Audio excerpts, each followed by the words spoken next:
السلام عليكم. الفيلم ديالنا كيبدا في افغانستان مع واحد المجموعه ديال المسلحين اللي كيتسناو في الجيش الامريكي حيت وصلتهم الاخبار باللي غيهجموا عليهم. كل واحد فيهم مخبي وشاد سلاحه. موراها الجيش الامريكي بدا في الهجوم عليهم، وهو يبان واحد الافغاني بدا كيهدد فيهم باش ما يقربوش اكثر. القائد ديالهم جيكي حس بيه بحال عنده شي قنبله، بدا كيقرب ليه وطلب منه يسلم راسو ولا غيقتلوه، ولكن الراجل الافغاني رفض يستسلم. بغى يجبد سلاحه ولكن سبقوه وتيراو فيهم من الاولين. جيكي لقى القنبله مدفونه في الرمله، قرر يفكها ولكن العقيد ميسور رفض وطلب من جيكي يرجع هو وكاع اللي معاه، ولكن جيكي ما تسوقش ليه وحل القنبله. وفي هذا الوقت هجموا عليهم المسلحين بالرشاشات من كاع الاتجاهات. جيكي وصحابو اكتشفوا باللي كاع هادشي كان فخ من الافغان، داروه باش يغفلوهم. بدات المضاربه بيناتهم والجيش الامريكي اكثريتهم ماتوا، بقى منهم غير جيكو وميسون. جات هليكوبتر باش تعتقم. ورا 5 سنين كنشوفوا جيكي كيشرب ادويه مهدئه، ومن هنا كنعرفوا باللي هو ولا جندي متقاعد وخدام ميكانيكي. وملي رجع للدار كنعرفوا باللي هو مزوج وعنده ولد، مرتو سميتها ايش وولدو سميتو ويستد، كيبغيهم بزاف ومتعلق بهم. جيك لاحظ على ايش باللي ماشي هي هذيك والمورال ديالها طايح، وهادشي حيت وصلهم اخر انذارات باش يخلصوا الكريديات اللي عليهم وهما ما عندهمش باش يخلصوا. جيك حاول يهدئها ووعدها باللي كلشي غيتقاد. وفي الليل جيك كان في البيت مع ولده ويست قبل ما ينعس، وسولو ويست على صحابو اللي معاه في التصويره، وعاود ليه جيك عليهم وخصوصا على ميسون اللي كان هو السبب في الانقاذ ديال حياته. وسولو ويست واش شفيتي يقتل شي واحد. جيك توتر وبدا كيتهرب من الاجابه وقال ليه خاصك تنعس حيت عندك مدرسه غدا في الصباح. وفي النهار الثاني ملي مشى جيك للخدمه لقى باللي كاينه واحد العصابه تما، ومن القائد ديالهم فريش شاف جيك قال ليه باللي ايرل خاصو يخلص الفلوس اللي عليه ولا غياخذوا لهم المحل. قال ليه جيك باللي ما عندهمش فلوس دابا، وهو يتعصب عليه قائد العصابه وخلى العصابه يهجموا عليه، ولكن جيك قدر يغلبهم كاملين. وفريش هنا تعصب بزاف وقال لي ما غاديش ندوزها لي. موراها مشات العصابه، مشى جيك لايرل وقال ليه باللي هو عنده عائله وما باغيش يدخل في هاد المشاكل هادي، وجاوبوا ايرل باللي هو كان خدام معاهم وبعد عليهم، وهادشي علاش هما مبغاوش يفوتوه. موراها صونا جيك الايش وعاود ليها كاع داكشي اللي طرا،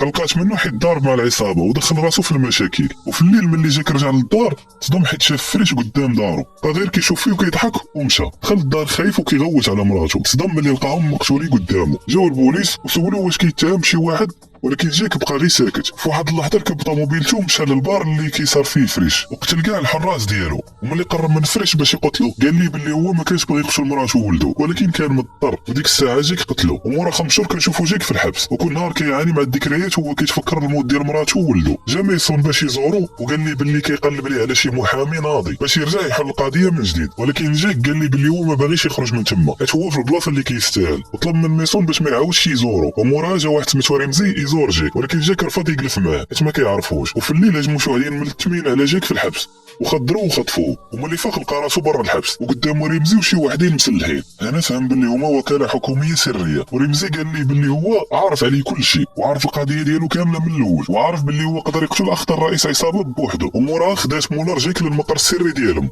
وكيكون رمزي تما كيتسنى فيه، وقال لجيك باللي هاد البلاصه سميتها القسم الثامن ودا باش يوريه بلاصتو، وقال لي باللي كياخذوا الاوامر من وزاره الخارجيه ومن وكاله الامن القومي، والمهمه ديالهم هي يمنعوا اي حاجه كتشكل تهديد على الامن القومي. وقال لي باللي مولار غتحضيه وتكون معاه 24 ساعه 24 ساعه وفي كاع المهام اللي غيدير. وقال لي باللي الثقه اهم حاجه في خدمتهم، وغادي يديروا ليه حساب في البنك ويعطيوه دار وطوموبيل، ومن اليوم غتكون عنده شخصيه جديده بسميه جديده. وفي النهار الثاني كيكون جيك مع مولار وركبوا واحد الطياره وتما مولار وراتو اول هدف ليه وهو اليخاندرو رئيس الوزراء المكسيكي، واللي جمع الثروه ديالو من بين اسلحه الدوله تثمينه باهظه في السوق السوداء. وقالت لي باللي المهمه ديالو غتكون في المكسيك، وحضراتو باللي في جناب اليخاندرو كاين مجموعه من المسلحين اللي حارسينه. وملي وصلوا للمكسيك بداو كيراقبوا الحراس اللي مع اليخاندرو، وعطات مولر لجيك الامر باش يبدا المهمه، وفكراتو باللي غياخذ الحريه ديالو وما غيرجعش الحبس مره اخرى الا نجح في هذه المهمه هذه. في ذاك الوقت كيكون اليخاندرو مع صاحبو جوني اللي جاي ياخذ المخططات. جيك بدا كيقرب وقتل اول واحد من الحراس. ديك الساعه شك جوني في اليخاندرو واليخاندرو شك حتى هو في جوني، وبداو كيضربوا في بعضياتهم بالقرطاس. مولار قالت لجيك باللي خاصو يوصل اليخاندرو قبل جوني، طلب من الناس كاري عليه باش يقدر يوصل. مولار ضربت واحد الطوموبيل وهي تفرقع، وديك الساعه قدر جيك يوصل اليخاندرو وقتلوه وخد المخططات من الطوموبيل. ورا رجع للمقر ولقى تما رمزي معصب منه حيت ما قتلش البنات اللي كانوا في الطوموبيل، وقال لي باللي حنا ما كنلعبوش هنا، خاص دير المهمه كامله وكيما امرتك، وهدو باللي غيرجعوا للحبس. مشى جيك وهو معصب بزاف. وفي النهار الثاني كنشوفوا لوك في الفندق مشى باش يقتل واحد تما بامر من رمزي. في نفس الوقت كان جيك وصل للدار اللي عطاتها ليه الوكاله، وتعجب ملي لقى تصاورو في الجيش معلقين في الحيط. موراها مشى لواحد البار حدا دارو وهي تجي عنده مولر، وسولها على رمزي وقالت ليه باللي ما تعرفش عليه بزاف، وسولها كيفاش انضمت للقسم الثامن. قالت ليه باللي كانت في العسكر والقائد ديالها عايرها ويضربوه وهرست ليه سنانه، وحاولت تواسي على عائلته اللي خسر. موراها رمزي عرض عليهم المهمه الثانيه، وهي خاصهم يمشوا عند سيناتور جيم ويرجعوا منه المعلومات الرقميه اللي شفر ويقتلوه حيتاش خانهم. ونهار المهمه جيم كان عنده مؤتمر باش يرشح راسو للانتخابات. شويه وصل جيك والفريق، دخلت مولر قتلت الحراس وخدات المعلومات الرقميه.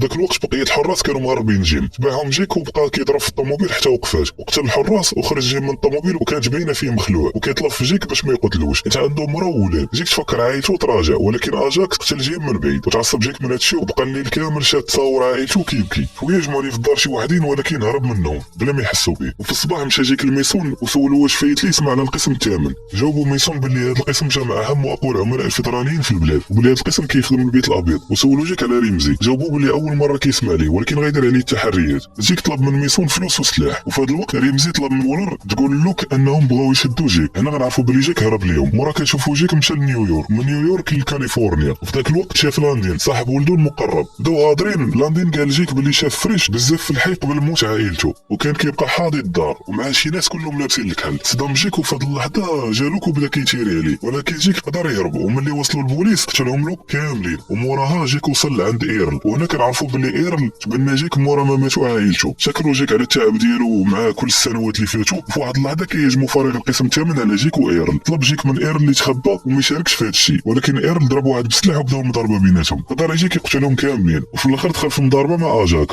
وهي تعتقو مولر، وقتلت اجاك ودات مع جيك باش يهربوا. سولها جيك على السبب اللي خلاها تعتقو وتدخل الفريق ديالها. قالت لي باللي اصلا كانت باغا تخرج من الفريق، وقرروا يمشيو لرمزي باش يقتلوه. وملي وصلوا شي واحد ضرب جيك حتى غيب، وملي فاق اكتشف باللي كاع هادشي كان غير فخ من مولر باش دير رمزي. في ذاك الوقت رمزي كان جالس قدامه وقال لي باللي كاين شخص اخر خاص يشكرو مع مولر. شويه دخل ميسون، صدام جيك واكتشف باللي ميسون خدام مع رمزي. موراها خرجوا كاملين، وشي شويه جا ميسون عند جيك وقال لي باللي غيخرجوا من هنا وانه ما عنده حتى علاقه بداكشي اللي طرا لمراتو وولدو. وفي ديك الساعه الالارم خدم والحراس هجموا على البيت اللي فيه جيك، قتلهم جيك وميسون. حاول رمزي يغري جيك بالفلوس، ولكن ميسون قال جيك باللي رمزي هو اللي قتل لي مرتو وولدو، وجات قرطاسه في ميسون ومات. موراها جات مولر وهجمت على جيك وبدات المضاربه بيناتهم، واللي سالت بموت مولر على ايد جيك. وفي هذا الوقت هرب رمزي بطوموبيلته، ولكن جيك تبعو حتى وصل ليه. ولكن رمزي كان مرتاح حيت عارف جيك ما يقتلوش حيت ما كيحملش يقتل الناس، ولكن جيك ما عطلوش، قتلو باش ينتقم على عائلته. وراه وصلوا البوليس ومعاهم مارتن المدعي العام للولايات المتحده. قال لي باللي ميسون كان كيعاونوا باش يقضيو على القسم الثامن، وكانت الخطه هي يزرعوا وسطهم. وقال لي باللي رمزي جراو عليه من الاستخبارات السنوات هذه، ومن تما هو اكبر منظم للمافيا في العالم. وقال لي باللي كاين بزاف بحالو، وطلب منه ينضم للوكاله الاستخباريه، لكن جيك رفض وخلى لي الرقم ديالو باش الا تنادم مع الحال. وملي رجع جيك للدار لقالو كيتسنى فيه وباغي يقتلو باش هي المهمه اللي عطاها رمزي باش ما يطيحش السمعه ديالو واخا يكون رمزي مات. بداو المضاربه وجيك في الاخر قدر يقتلو. ومورا ايرل كيسمع رساله مسجلها جيك كيشكروا فيها على كل لحظه عاونوا فيها، وانه كان الاب اللي تحرم منه وودعوه. هنا كنعرفوا باللي جيك قرر ينضم للقسم التاسع.